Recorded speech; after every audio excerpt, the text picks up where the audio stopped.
to stop our cause.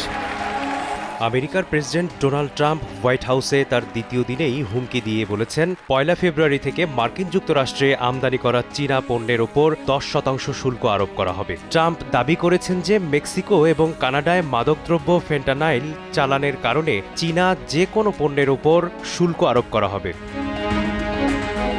তিনি আরও বলেছেন, ইউরোপীয় ইউনিয়ন থেকে আমদানির ওপরও একই রকম শুল্ক আরোপের বিষয়টি বিবেচনা করা হচ্ছে। মার্কিন প্রেসিডেন্ট বলেন, ইউরোপীয় ইউনিয়নের সাথে আমাদের $৩৫০ বিলিয়ন বাণিজ্য ঘাটতি রয়েছে। তারা আমাদের সাথে খুবই খারাপ আচরণ করে, সুতরাং তারাও শুল্ক আরোপের অপেক্ষায় দিন গুনতে পারে।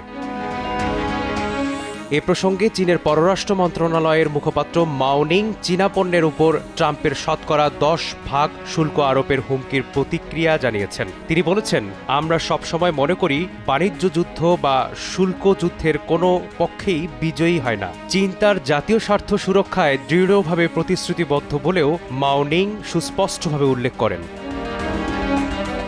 অন্যদিকে স্পেনের প্রধানমন্ত্রী পেড্রো সানচেজও সুইজারল্যান্ডের দাভোসে বিশ্ব অর্থনৈতিক ফোরামের অবকাশে ইউরোপীয় ইউনিয়নের বিরুদ্ধে মার্কিন প্রেসিডেন্ট ডোনাল্ড ট্রাম্পের শুল্ক আরোপের হুমকিকে তথাকথিত জিরো সাম গেম বা শূন্য অঙ্কের খেলা হিসেবে বর্ণনা করেছেন।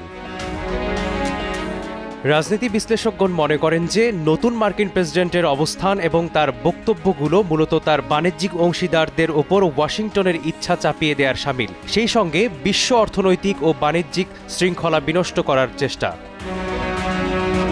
মেসবাহুল আলিফ, সময় সংবাদ।